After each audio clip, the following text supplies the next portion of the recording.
В аномальную жару жители сразу нескольких улиц Яндари остаются без воды. Проблема становится актуальной каждое лето. Вода из кранов у жителей возвышенности течет только ночью.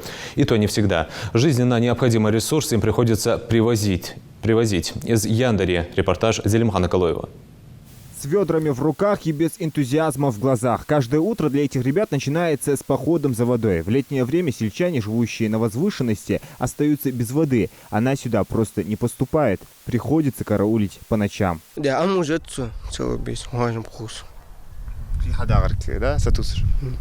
Родные Мустафы пока переехали к бабушке в другое село. Вода не идет как на улице Лермонтова, так и Хрущева. Чем выше находится улица, тем ситуация сложнее.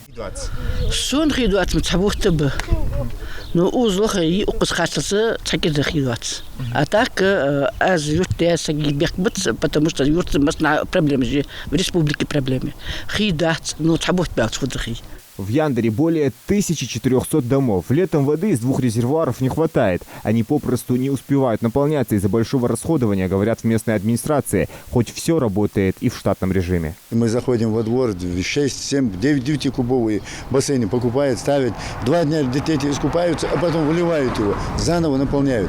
Представь, если 20-30 таких даже, если будет, естественно, не будет хватать.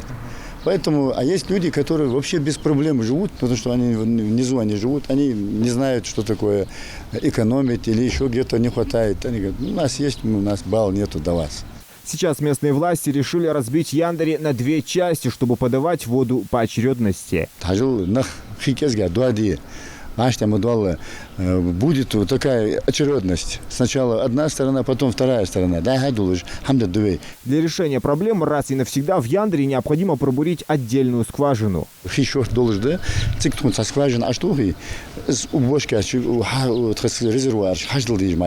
Расходу там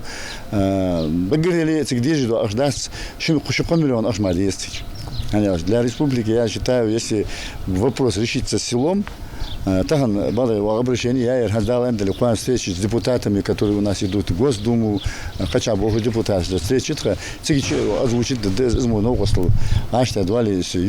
А пока жителям остается запастись терпением и водой, пока не закончится лето. А тем, кто расходует ее без причины, нужно понимать, что именно в этот момент люди не могут позволить себе ее даже выпить. Зелимхан Калоев, Акрамат Досхоев, Новости 24.